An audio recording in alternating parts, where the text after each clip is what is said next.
going to share my screen, and I hope you can see now both me and some slides. Is that, can you do that? Is anybody having trouble with that?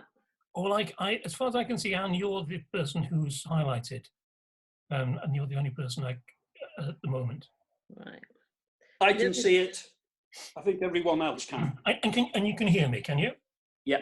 Good. Okay. So thank you, Dave, for that introduction. I've got to say, it's with great reluctance I'm doing this because. Could you stop for a moment, please? Because yep. Anne can't see this at the moment. Can we help Anne to get to see it? Matt. It says she can hear and see and hear. She can now. Right. Do you want to just introduce him again? And Nigel's trying to join us. And then if we both mute ourselves, that'll make sure that just Doug's picture shows when for what I'm recording. Okie dokie. Okie dokie. We got 20 people on. This is my friend Doug Arnold. Used to live down the road. Went to school together. He's going to do a talk on language, politics, ideology, and other stuff or similar. So I'll hand you over to Doug now. I will unmute myself. We are.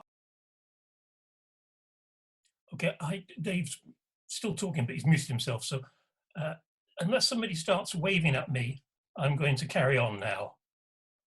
Okay, thumbs up. Okay, right. I can't, okay, good. So thank you. As I say, it's with some reluctance I do this because I don't think I've got really expertise. I've got expertise in one of these areas. So that's the outline of the talk, and we'll come back to that a couple of times. So I've got 40 years of experience as a theoretical linguist in computational linguistics research and teaching, and I know a bit about language. But I've got no expertise in politics at all. And so, you know, I'm a bit reluctant to talk about the relationship between these things. But, you know, but maybe I'll be able to say something that you'll find interesting. One thing you could do, actually, though, you could make a note now of any questions you'd like to have answered. You know, what kind of question would you expect a talk like this to answer, or would you like a talk like this to answer? And we'll see whether I've answered any of them at the end. Okay, so on we go. So there's a few things you should know about language, and some of them you might know and some of them you might not know. But the most important one is that language is really, really important. And you can think of it in a number of different ways. One thing is it's a kind of a personal possession. It's something that's inalienable from you. It's an inherent part of being a human being, commanding a language.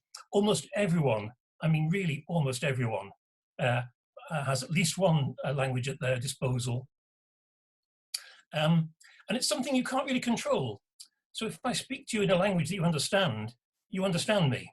If I say there's an elephant in my back garden, you can't stop yourself understanding that. Now, you may not know its full implications, but you can't stop yourself understanding it. And that makes language very powerful because it's sort of a reflex. It goes straight to your heart, straight in. And that makes it powerful and sort of dangerous too.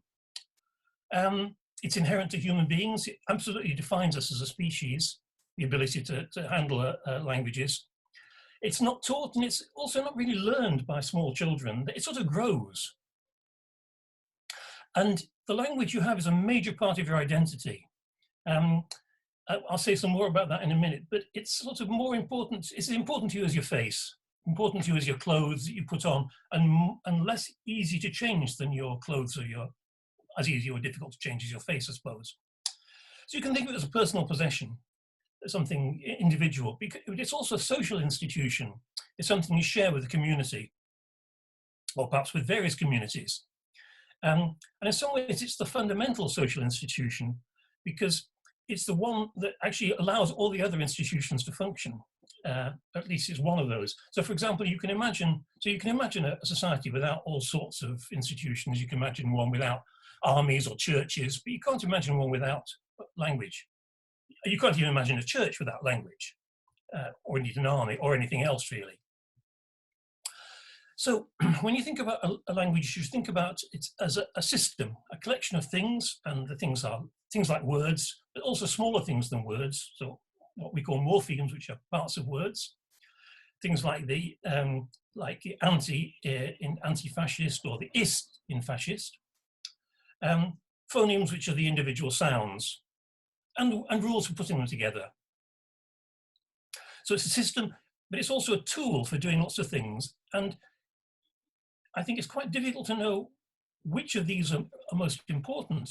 But it's a tool for reflective thought. So a lot of your thinking and reasoning is done in language. Not absolutely all of it, because some people will use mathematical reasoning of various kinds, and some of your thinking is done kind of at a lower level. You know, you smell something and you think, oh wow, wouldn't it be nice to be in Italy again? And that's not linguistic note reasoning. That's just sort of something else. So use it for thinking, use it for self-expression. So I think I probably spend more time talking to myself than I spend talking to anybody else, working out what I think about stuff. I also use it, of course, for communicating with people. But the time I'll spend, what, half an hour or so talking to you now, but I've spent much longer than that already thinking about this. So in a sense, today I've spent more time talking to myself than I've spent communicating.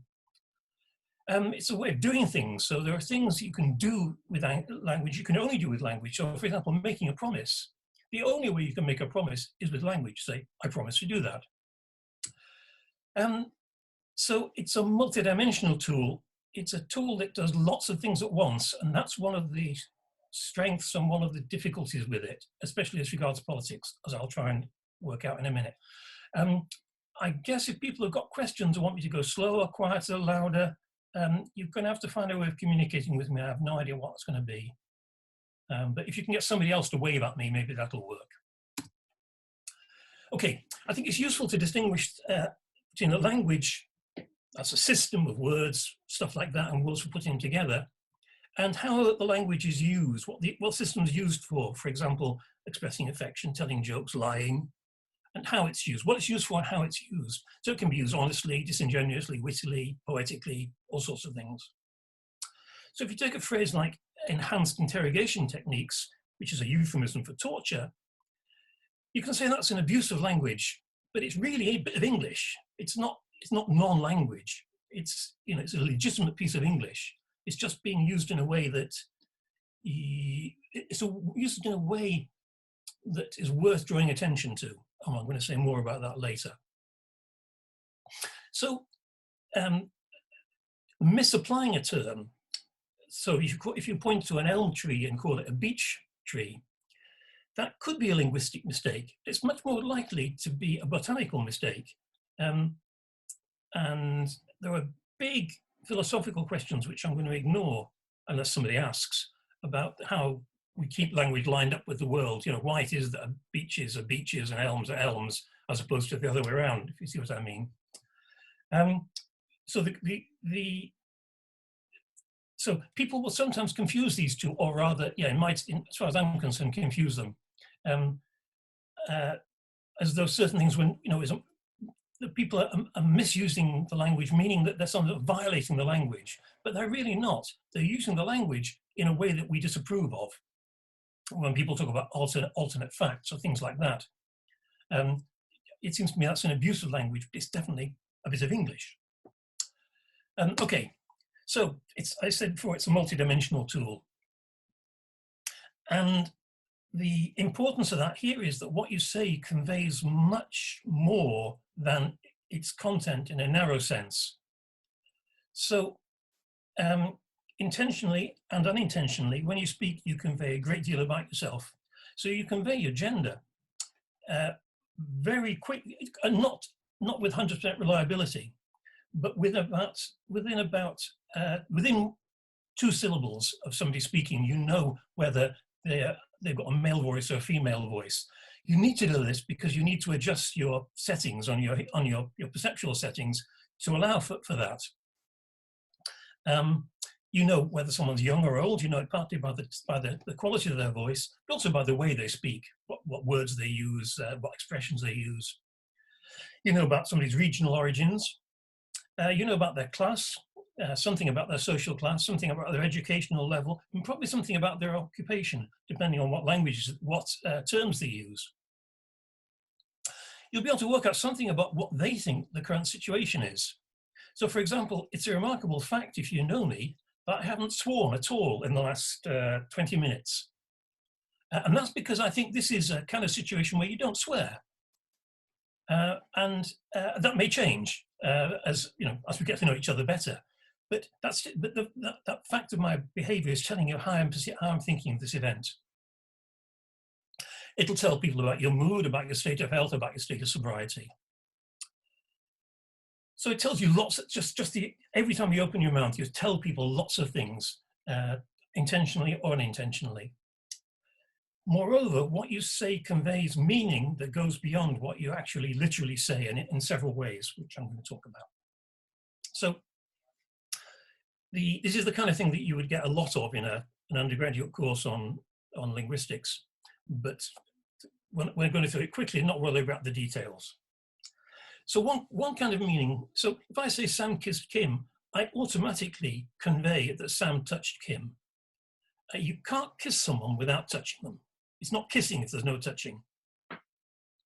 If I say Sam's an Albanian athlete, I automatically convey that they're an athlete and that they're Albanian. There's no way around it.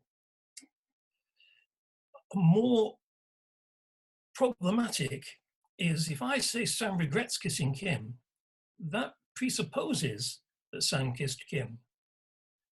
And that presupposition exists even if I negate Sam regrets kissing Kim. If I say Sam does not regret kissing Kim, it still follows that Sam kissed Kim. In order for me to be able to say either 2A or 2B, it has to be the case that Sam kissed Kim. And that's going to be important later. A slightly looser kind of implication is what's called an implicature. And if I say Sam has 3 children, you may well infer that Sam has only 3. But in fact, you can't have 4 children without having 3. You see what I mean? To have 4 children, you've got to have 3 to begin with, right? You can only get 4 by adding 1 to 3. So in some way, when you say, if you say, so another example, if I say I really like you, it somehow conveys that I don't love you. Because there's a rule which says you've got to say enough, you've got to give enough information, and the only reason for not, like we can talk about what those principles are, but we should say, the general idea is that you should say as much as you have evidence for and no more than you have evidence for, and therefore, what you should say should be relevant to what's going on. These are sort of ordinary rules of maybe of conversation, but they're all maybe just rules of general cooperative behavior. And another application of these ideas is if you ask someone to swim a length, can you swim a length, Sam? In a pool, that might cause them to go off and swim a length. It'd be taken as a request. But it wouldn't be taken that way if you were sitting in a classroom with a bunch of kids. It would just be taken as a question about ability. So there's a question of, some of the implications you get arise from what the situation is. Another thing you can convey is your emotion, your attitude. If I say there's a bloody squirrel in the loft, you know that I disapprove of this in some way. And it would be approximately the same if I said there's a squirrel in the bloody loft. So in some way, that's swear words like that as a way of conveying general attitude. So other things that you can do is you can choose what particular terms among a bunch of terms that are roughly the same denotation. So you've got girl. So a person could be a girl, a lady, a woman, many other things, a wench. And these all convey different things. I mean, it would be quite inappropriate for me to call any one of the female members of this meeting a girl, but it might be okay for you to call each other girls, for the women to call each other women.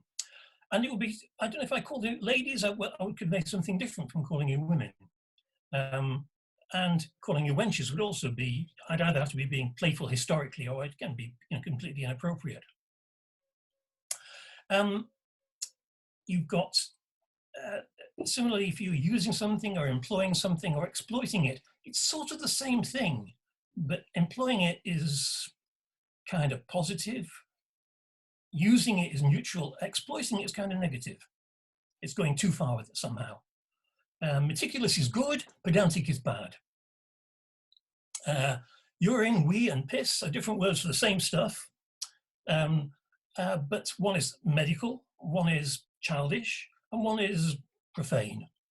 And we talk about those things as euphemisms or dysphemisms, the opposite of euphemism. Have a think about what it means to say something like 5E. There's a group of football supporters outside.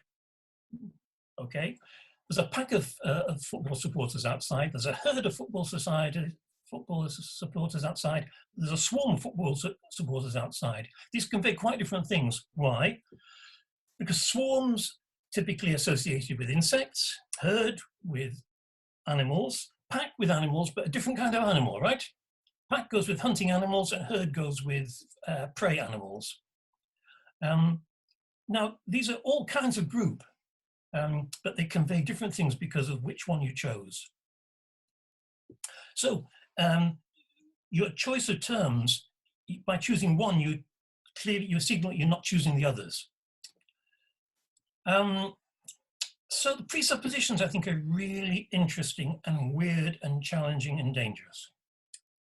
So things that trigger presuppositions, that generate them, are expressions like stop. So if you stop doing something, you can only stop doing something if you're actually doing it.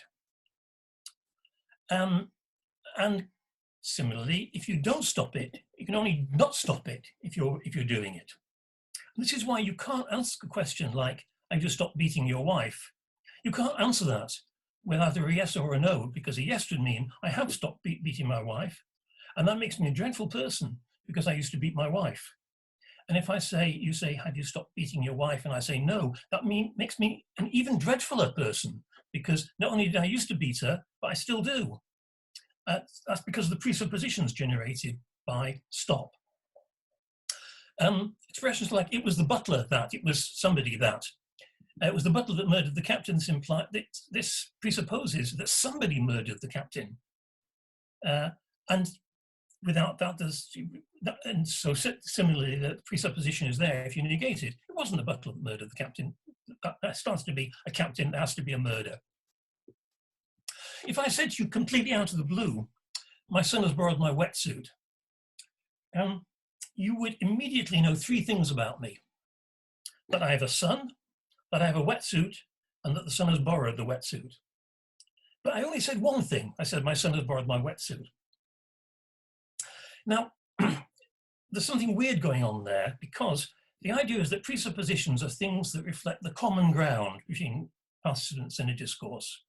So the reason I talk about the son, when we talk about the son, because there's only one of them. And we all agree on that. So there's no need to just saying, there's no need to back anything, to go back any further. Fine, we all agree on that. But so what you'd expect, since you've only just met me and you don't know about my sons or my wetsuits, you might expect that I have to say, "I've got a son, I've got a wetsuit, and my son has borrowed my wetsuit." But I didn't need to say the first two things. So in some way, if you need a presupposition to be there, your participants in the conversation give you that presupposition, they generate it, they accommodate it. And this makes presuppositions really difficult and dangerous. So for example, if somebody says, "We will restore the country to the cutting edge of innovation," you can only restore something to something if it once was in that situation. So so you can negate 7A, "We will not restore the country to its cutting edge to the cutting edge of innovation." Nevertheless, you generate the presupposition that the country was once at the cutting edge of innovation. "We'll make the middle class mean something again." That only makes sense if the middle class used to mean something. The middle class needs more growth. That only works if the middle class has some growth. This attack on our independent judiciary is an attack on our traditional liberties. This only makes sense if we've got an independent judiciary and we've got traditional liberties.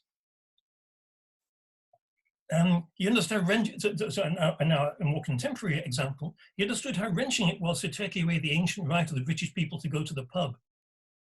That only makes sense if the British people have that ancient right to go to the pub. And you're sort of, if you doubt that, you're in a difficult position because you can't just negate it. You understood how wrenching it would not be, or something. You can't say, you've got to, if you engage with that conversation at all further, you're accepting that right. And that may be something you want to do or something you don't want to do. But the fact is, you've done it, whether you wanted to or not. Okay. So, language and politics. So that was about language, about which I know something. Politics, I know nothing about, but about the interaction between the two. So language is central to politics, and that's trivial because language is central to almost everything.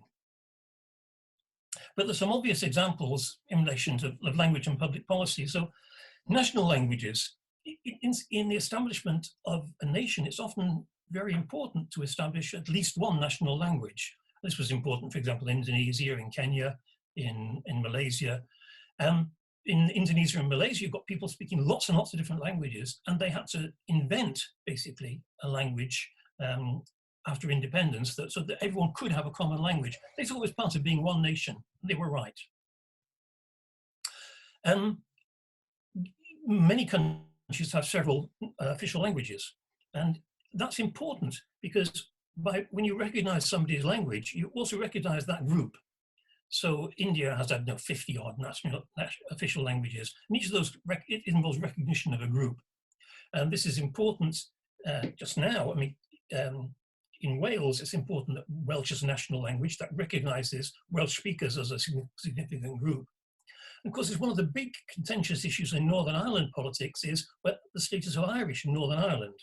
The status of Irish in Southern Ireland, in the Republic, is not contentious. I think it's contentious at an individual level. Some people resent having to learn it, but it's not politically contentious. It's part of being a nation. Ireland is the nation where they speak two languages, Irish and English. I was involved in a project a few years ago which looked at what you needed to make health information available to more people. And one of the things they said in that was that millions of people die every year because they haven't got medical information available to them in a language they understand. The way it was put to me was that this, if you could guarantee that everyone got medical information in a language they could understand, you could cut the death rate by maybe more than getting a cure for malaria. I don't know whether it's true that, but I was very struck by the figures. So in straightforward ways, language is a political issue. But it's a political issue in other ways, especially I think in a democracy, because in a democracy of any kind, argument, persuasion, and narrative are fundamental things. So democracy is inherently competitive. Getting and keeping power is about persuading people, about having better arguments or having narratives that are more appealing. And of course, language is one of the main ways of expressing narratives. It's the easiest way. I mean, you can draw pictures, but language is easier. So it's really crucial in a democracy. Not so important, I think, in authoritarian regimes, where the only person you have to convince are your superiors and your peers. Nobody can, your inferiors you can order about. But I think it's crucial in any kind of democracy. What differs among different kinds of democracy is who the people you have to convince are. So in the Roman Republic, you didn't have to convince anyone of the plebs; you just had to convince the other senators. Whereas you have to, and here it doesn't matter about convincing children because children don't have a vote. Okay, so the Greeks and Romans knew all about the importance of language, and they had a whole field of study devoted to it called rhetoric. And they also knew about its limitations, so they knew how dangerous it could be, and there's a lot of Greek, well, in fact, Socrates, much of Socrates is about that, about his disputes with the people that he called the sophists, people who used rhetoric for, well, poor, bad purposes as he saw it. They had names of stuff for all sorts of things, hyperbole, you know, exaggerating stuff, rhetorical questions, chiasmus, which is where you have this crossing thing, you know, and never negotiate out of fear, but never fear to negotiate. That sort of crossing of things. When the going gets tough, the tough get going, that sort of thing. They had the notion that you euphemize things. You find polite or more appealing ways of saying things. So if you think about what's anti-abortion and pro-life, that's the same group, right? But they're very different descriptions of it. One is against something and one is for something. And you can imagine that people would disagree violently on which to describe their position, whatever their position was. Calling somebody a bureaucrat is quite different from calling them a public servant, but I guess bureaucrats are public servants and public servants are bureaucrats. In lots of political discourse, it's very useful. I mean, politicians have found it very useful to ostracize outsider groups by using vermin names for them. And this is most obvious and notorious, not just in language, but during the in pre-war Germany, in the words that were used to describe Jews and other ostracized groups. And it can affect words like, I mean, I have the impression that nowadays immigrant collocates with, that is, goes around with illegal, therefore makes it a bad thing, right? Because illegal is clearly a bad thing. And these things can change, of course, but while they haven't changed, they're difficult to deal with. So, of course, euphemism and dysphycism are both unstable geographically and in time, so they change over time and they change in different regions. So neutral terms can become of abuse and vice versa. My favorite examples is, because it's historical, is that a knave is now a bad thing, but it used to just mean a boy, any boy. And nice has gone both from being a bad thing to a good thing to a bad thing to a good thing again, historically. And socialist is not an insult in this country, but it is in the States. So these things vary across time and across regions. So when Dave asked me to talk about this thing, what happened was, he said, "Can you talk about this?" And I said, "No." And he said, "Go on, of course you can." And I said, "Well, look, I'll tell you everything I know about it, and it'll take 5 minutes." And he said, "Go on, tell me." So I did. What I mainly told him was the next thing. And he said, "That'll do." And so I said, "Right, so this is why you're listening to this." So some people have thought that language was important in a more fundamental way, that in some way, language might control your thinking. And this goes by the name of the Sapir-Whorf hypothesis in linguistics. Sapir and Whorf, Whorf was a student of Sapir's in the 1940s. Sapir, one of the great American linguists of the early 20th century. And neither of them actually formulated a hypothesis, but it goes by their names. It's the idea of linguistic relativity, that languages, well, there is a strong version of it and a weak version of it. The strong version of it is that language, the way your language is, determines aspects of the way you think. And the weak version of it is that language influences the way you think. And it's a seriously contested area in linguistics, and it's one that I tried to avoid my entire working life because I thought it was too difficult. Whorf had some kind of appealing examples of this. He was a fire inspector, and he was struck by the way he went to this particular place where there's an oil depot, and they had full oil drums and empty oil drums. And nobody smoked in the building where they kept the full oil drums, but everybody smoked in the building where they kept the empty oil drums. And he figured this was because the word empty connoted something like safe, unproblematic, not to be worried about. But of course, exactly the reverse was true. The most dangerous place was the place where they kept the empty oil drums. It's quite hard to get a full oil drum to explode. It's very easy to get an empty oil drum to explode. If it's had oil in it ever, it'll have gas in it. So a kind of appealing example, but I don't know whether it shows you, I'm not sure I was convinced by it. I think and he had some other examples which have been contested about different languages. He was interested in some of the American Indian languages, and he was struck by the way he thought they conceptualized the world differently. I think pretty much he's been shown to be wrong about all of that. But it's clear that since a lot of thinking goes on in language, I guess it must influence your thinking in some way. So what could you do to investigate this? Well, one thing you could do is you look at places where languages differ. Now, one place where languages differ is in color terminology. French has got loads of words English has got loads of words for colors. There are some languages spoken in New Guinea which seem to have only two, which you might think of basically dark and light. Otherwise, they will talk about something being the same color as something else. I mean, you can express everything you wanted to, but you haven't got really color names. Lots of languages don't have names for shapes, or they have names for only very limited shapes, limited number of shapes. Don't have a word for triangle, for example. Why would you bother having a word for triangle if you weren't doing geometry? Hexagon, you need the word hexagon. And arithmetic, lots of languages don't have words for numbers higher than about 3 or 4.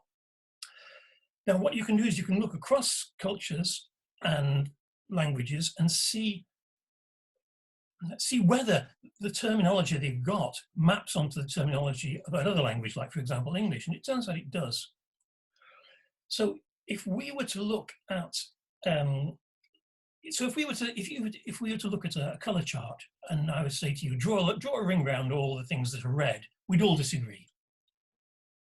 But if I said to you, what do you think is the best example of red here? Then you would almost all agree. So what we can agree on is focal examples. We don't agree on the extension of things. We agree on what the best instance is. And what you find there is that there's a strong correlation across languages of the best examples. So in the language that where they have only say 3 or 4 color words, which will correspond probably to black, white, or light, dark, red, and green, then their best example of their word, red, corresponds to our best example of red, and their best example of green corresponds to our best example of green. So they don't have explicit words for other colors, because this is like English too. English had no word for orange before about 1500. Orange comes from the Spanish word naranja, which means an orange, right? And that's why we think we still call what the color of a robin's breast red, and why we call people with red hair who are like red is because we started calling them that way before we had orange. Really, they're orange, right? All of those things. That's an aside. Okay, so what you see when you look across languages, that really certain colors are salient to us, and certain shapes are salient, and certain numbers are salient. Now, this affects thinking in a certain way. So if you show somebody, if I showed you a tray with 5 apples on it, and I took it away and showed you another tray with 6 or 7 apples on it, I'd say, are they the same? You'd say, no, the second one's got more apples on it, because 5 is less than 7. It's said that for people who don't have words beyond about 4, you count 1, 2, 3 lots. They're not interested in quantities beyond about 3 or 4, and therefore their memory for those 2 trays would be different. They wouldn't be interested in the difference between them. Now, that you could argue is a difference between that's the way the languages influence their thought. I'm not sure it is really, because, well, yeah, it's something about their culture. The culture isn't interested in that, and so they haven't got the words for it. They don't bother with it. So it might be that having words for stuff makes it slightly easier to encode. It doesn't really constrain your thinking beyond that. It doesn't limit it radically. An example of that's not from those sorts of areas. In English, we say run out of the room, walk out of the room. In the Romance languages, French and Spanish and so on, you say leave the room running. So where we conceive of an event as a running event in a certain manner, they can conceive it as an exiting event in a certain manner. And I don't think that really means that French people perceive the world differently from us, from English speakers. And if you ask bilinguals, they won't tell you anything like any different. Okay, in the political context, Orwell in 1984 had this notion of newspeak. So he had this, of course, Orwell's 1984 is roughly contemporary with Sapir and Whorf coming out with the Sapir-Whorf hypothesis, though they never came up with that hypothesis, right? But Whorf was writing stuff about the same time as Orwell. And what Orwell thought was that in 1984, they modified the language so that they changed the vocabulary in various ways, and they've just disappeared certain words from it. So he says in the appendix at the back of 1984, countless other words such as honor, justice, morality, and so on have simply ceased to exist.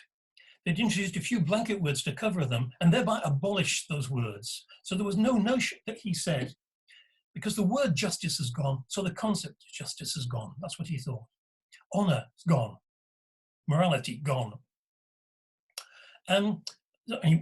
He goes on, from the foregoing account, it will be seen that in Newspeak, the expression of unorthodox opinions, apart from a very low level, was well nigh impossible. Of course, you could say heresies of a kind of blasphemy. You could say, for example, Big Brother is ungood. But this statement, to which was thought to be absurd to an ordinary person, couldn't have been sustained by a reasoned argument because the necessary words weren't there. You didn't have the vocabulary for backing that up, he, Orwell, thought. So I'm going to concede there's something in this. Sometimes the introduction of a word has an effect. So the word mansplaining has come into the language, and it conveys something. It means something quite clear, and it's maybe made us think differently about some things. Crowdsourcing, new term, didn't exist before because I think the notion didn't exist. And it's had an effect. We can now think about and talk about that more easily than we could before. But one problem with the Orwell position is it's very easy to have concepts that have no name. Now so it's important to distinguish in concepts, which are kind of mental things, and words or phrases, which are things which are both which are linguistic things. So an example of a concept for which you probably have no name is the feeling you get when you walk into a room and you can't remember what you went in for. It's a completely familiar feeling, but there's no word for it. And there are lots and lots and lots of concepts for which we don't have a word in that general way. Of course, sometimes we need to have a word for them, and then we invent one. So people have invented words like internet troll, new thing, use a new name. Muffin top, that's the bit of your gut that hangs over your trousers, and which we all are trying to get rid of. In earlier times, we imported the word Schadenfreude from German because we didn't have a word for it, but we had the concept. Sorry, this is my computer going slightly bizarre. Don't ask me why. Just carry on, don't worry. No, I know I know what it is. It's my computer thinking of I should go to sleep. I will be with you in just a second. Sorry. Okay, I'll be back to normal now. Okay, sorry about that. And we're not, so though the words may lead us in certain patterns of thought, we're not completely constrained by them. So for example, I think that lobsters are shellfish. I think that the people who hunt lobsters are called fishermen, but I don't really think that lobsters are fish. I can talk about these examples from Chomsky, who's a famous, the most famous linguist alive today. I can think that the comet is heading for Venus without thinking that the comet has any agency. mean, which is what you'd expect, like intentional there. I'm not thinking there's something as intentions or otherwise.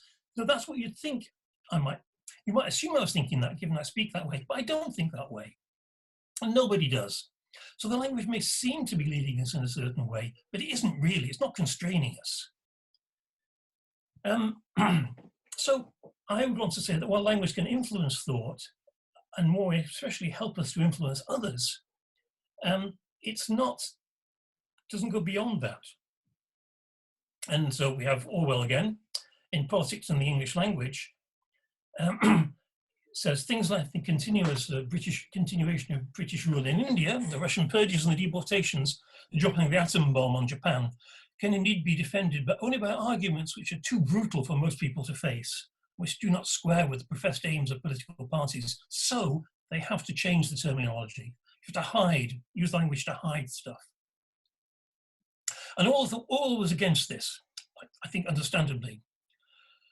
He said, English then becomes ugly and inaccurate because our thoughts are foolish, but also because the slovenliness of our language makes it easier to have foolish thoughts. And I think that's sort of persuasive, but I would say something different.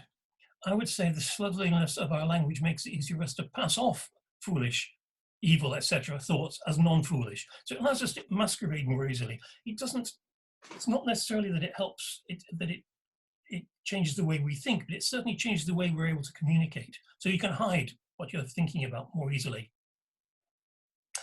But of course, this isn't about language. This is about how language is used. And I'm not responsible for that. I spent a working lifetime thinking about language as a system, not about how it was used in practice. Thank you very much. And my final thought on this is that actually there's a time and a place where you really want language to be inaccurate, where you want to fudge things. And the classic place for this is in negotiations.